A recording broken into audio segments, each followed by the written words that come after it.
Alors nous continuons avec la troisième partie sur notre étude, la trahison. Et nous voulons dire que même les serviteurs de Dieu, de grande renommée, ont expérimenté la trahison dans leur vie. L'exemple de David est typique. David était déçu. Son cœur frémissait.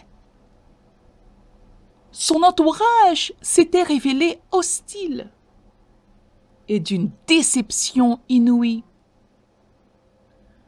Alors il se disait, « Oh, si j'avais les ailes de la colombe, je m'envolerais et je trouverais le repos.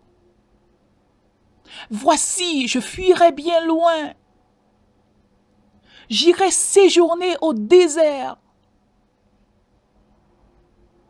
Je m'échapperai en toute hâte, plus rapide que le vent impétueux, que la tempête. » Psaume 55 et les versets 6, 7 et 8.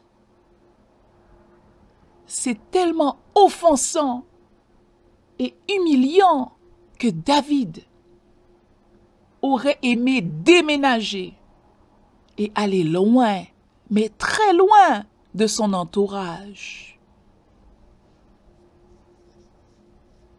Peut-être que vous aussi, vous aviez eu les mêmes sentiments de vous éloigner, de partir loin de ceux qui vous ont trahis. David demande l'aide de Dieu, car ce qui se fait dans son entourage, particulièrement dans sa ville, les commérages, les querelles, l'injustice, la fraude et la ruse avaient pris le dessus. Le cœur de David tremblait et n'en revenait pas. Les paroles de la désolation de David sont aussi prophétiques. Elles se sont accomplies sur le Seigneur Jésus-Christ avec Judas.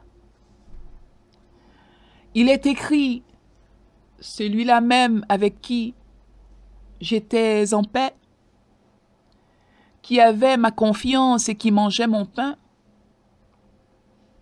lève le talon contre moi. Le psaume 41, le verset 9. Acte 1er, les versets 16 et 17.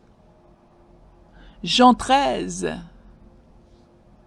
les versets 18 à 21.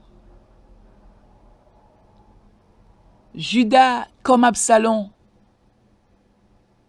ou Achitophel avait travaillé avec le Seigneur et les autres apôtres pendant plusieurs années. Ils connaissaient bien le milieu de la parole de Dieu, mais ils n'avaient pas un amour abondant pour la parole. Il trahit son frère. Ceci conclut la troisième partie et je vous reviens avec la quatrième partie.